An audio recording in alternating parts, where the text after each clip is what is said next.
Hey YouTube. Uh, my camera just failed. Failed.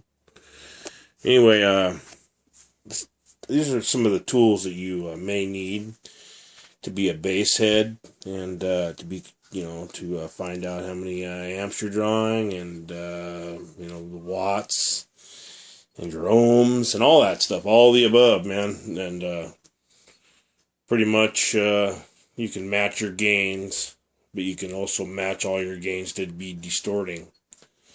You can get pretty close with your ear, but my buddy has the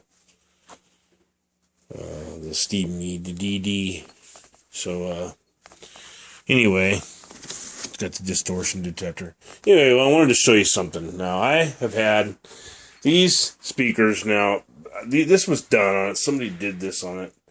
Yeah, it's pretty cool if you're, younger. I'm 41, but really doesn't mean anything now that I think about it. But anyway, this thing has these are Kevlar,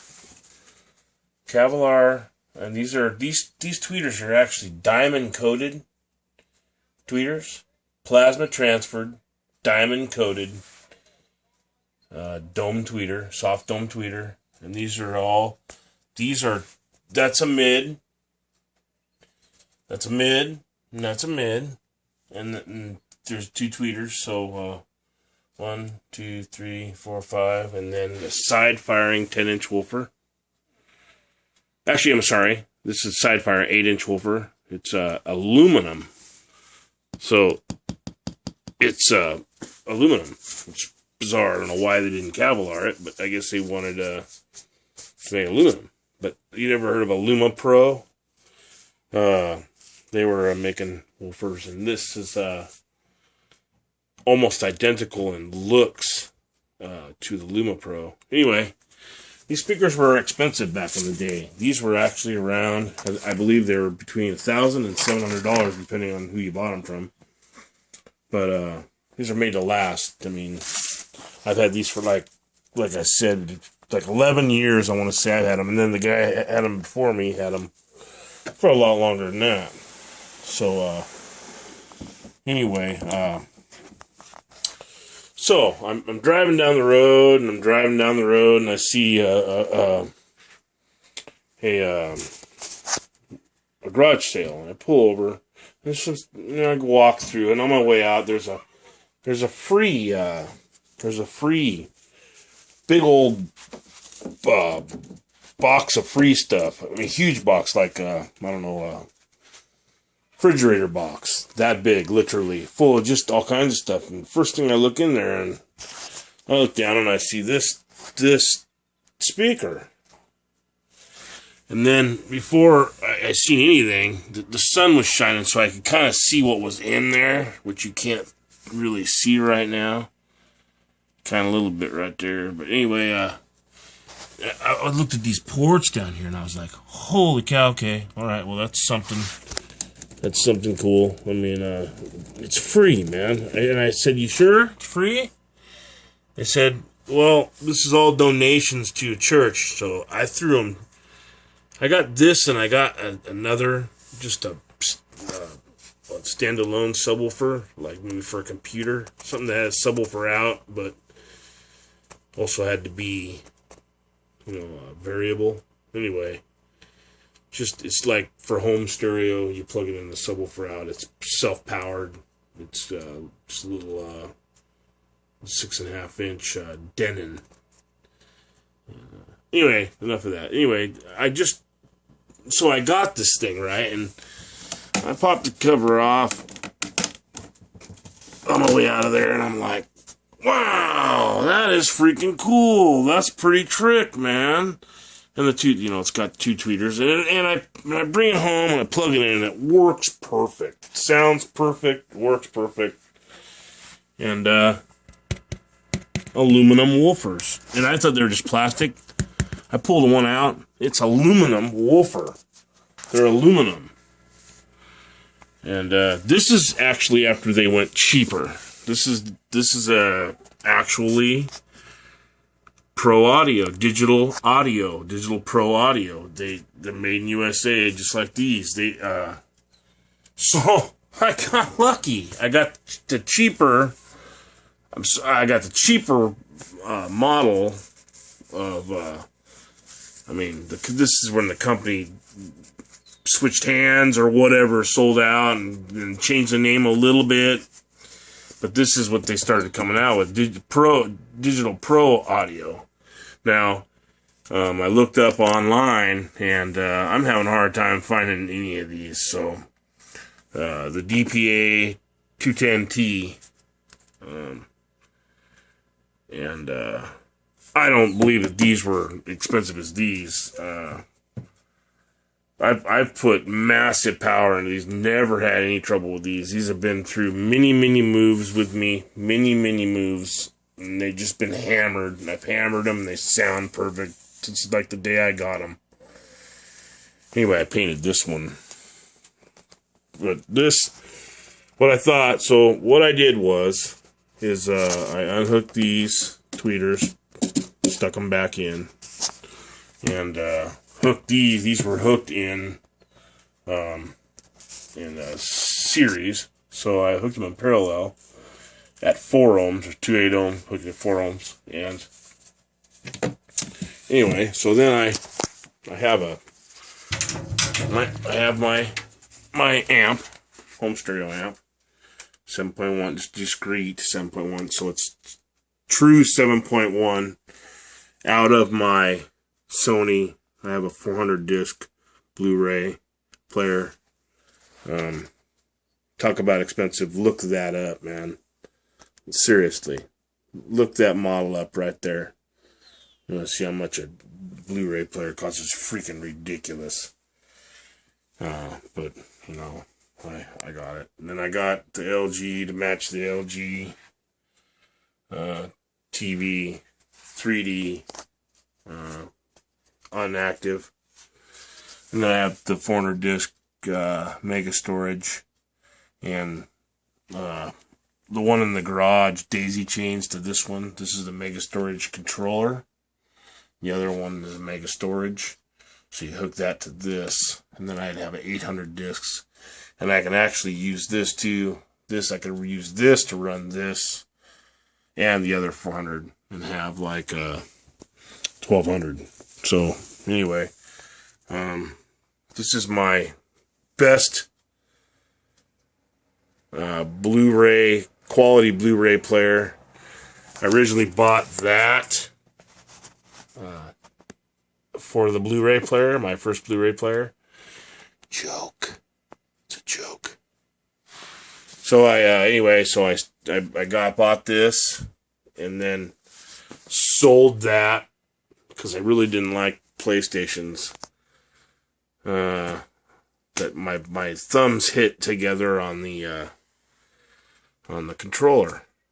My thumbs hit together, and I didn't notice it until somebody said something to me. And anyway, this is smart. It's wireless. It does everything. It's got Netflix and all. It's like totally killer. I can watch my Netflix. Most people don't get to watch Netflix in 5.1 or HD. This allows you to do that. It's a very special trick unit. You ever seen 007, the first new one? I don't remember the name of it. Not Quantum Solace or the new one. Not the new brand new one. One before that. The first new one.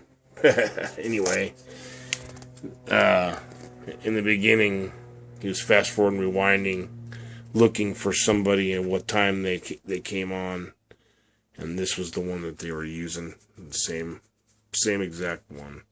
Anyway, and there's another thing is this ES is makes it more. In other words, what I'm trying to say is this is a 5-year warranty instead of a 1-year warranty. And it's all steel constructed, steel beam constructed. The face is made out of metal.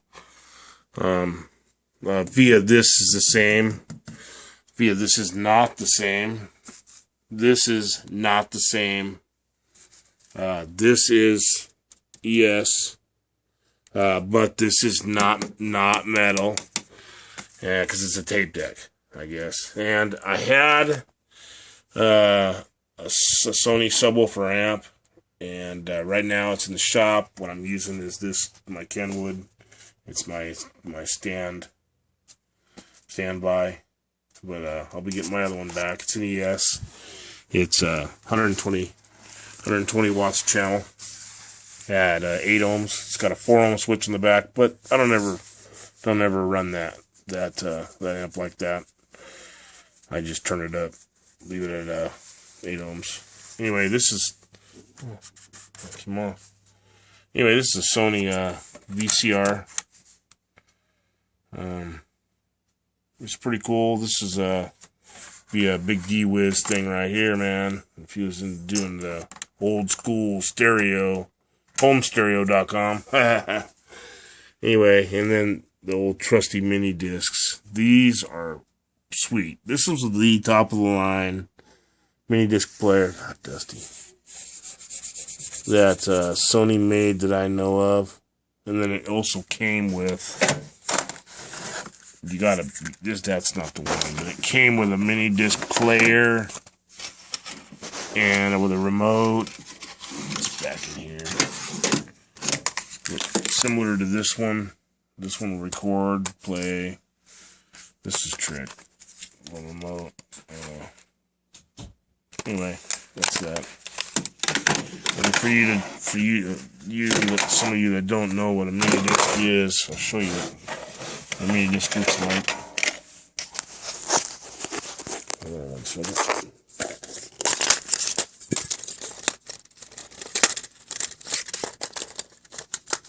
This is a mini disc go. Most of you have seen them, but that's what a mini disc is. It's just a miniature CD in a box. It's kind of like a floppy disk drive. This moves out of the way with that. We push that in, and then this moves out of the way. Anyway, TDK, cheap. I like to run all Sony stuff, but that one was the first one I grabbed. There we go. These things worked great. Never skip. Of course, my new CD player never skips no matter what anyway. I mean, Jonathan Price's freaking dashboard is so weak it flops around 3 inches in each direction, and the Pioneer deck that he has does not skip. It's unbelievable. And the iPod thing he has, he doesn't even use it. I don't understand why he'd have that. Anyway, yeah, so that's one thing I wanted to get to you guys. Just not amazing that I get something like that and it matches and now I have everything's all up front, subwoofers and highs and mids. This is something else I got. This is totally sweet. This is all super shiny black. It's not right now, but this is sweet. This is a Yamaha. This is my front channel.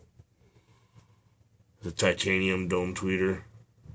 And 6 1/4, sorry.